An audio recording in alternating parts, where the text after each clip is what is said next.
2016 সালে নির্বাচনের সময় একটি বিবাহ বহির্ভূত সম্পর্ক গোপন করতে ডোনাল্ড ট্রাম্প ও তার সহযোগীরা ব্যবসার রেকর্ড জালিয়াতি করেছেন।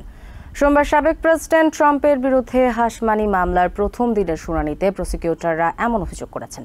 এদিন এনকোয়ারার ম্যাগাজিনের সাবেক প্রকাশক ডেভিড পেকার আদালতে সাক্ষ্য দিয়েছেন। পেকার জানান, মাইকেল কোহেনের মাধ্যমে পর্নোতারকা স্টর্মি ড্যানিয়েলসকে $130,000 ঘুষ দেওয়ার বিষয়টি তিনি আয়োজন করেন। তবে ট্রাম্পের অ্যাটর্নি বলেন, তার মক্কেল ওই অর্থ দেওয়ার সাথে জড়িত ছিল না, ওটা কোনো অপরাধও ছিল না।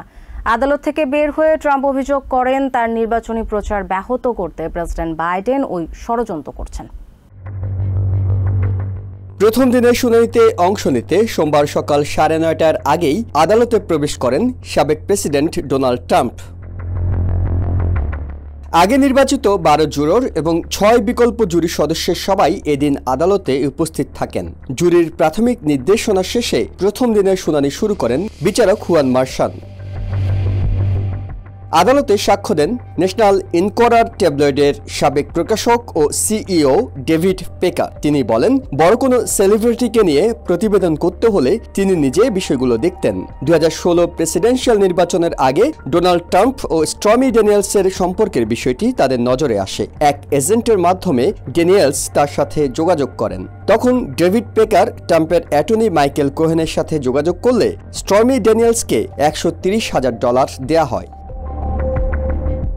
এই ধরনের একাধিক সেলিব্রিটি স্টোরি ধামাচাপা দেওয়ার সাথে তার প্রতিষ্ঠান আমেরিকা মিডিয়া ইনকর্পোরেশন জড়িত বলে পেকার জানান। এমনকি ট্রাম্পের আরেক বান্ধবী ক্যারেন ম্যাকডুগালকেও $150,000 দেয়া হয়েছে বলে জানান পেকার। এই সাক্ষ্য দেওয়ার বিনিময়ে ডেভিড পেকার নিজের ইমিউনিটির বিষয়ে প্রসিকিউটরদের সাথে চুক্তি করেছেন। সোমবার দুপুরের মধ্যে আদালতের কাজ শেষ হয়। এদিকে আদালত থেকে বের হয়ে ট্রাম্প বলছেন, ছোট একটা বিষয়কে বড় অপরাধে রূপ দেওয়ার চেষ্টা করছেন প্রসিকিউটররা।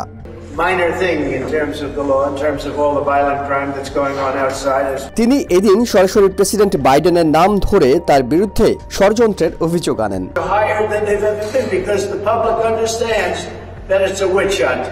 মঙ্গলবার সকালে ট্রাম্পের বিরুদ্ধে গ্যাগ অর্ডার লঙ্ঘনের অভিযোগের বিষয়ে রায় জানাবেন বিচারক। এরপর দ্বিতীয় দিনের মতো হাশমানির মামলার শুনানি শুরু হবে। Ihsan Jewel, TVN 24, New York.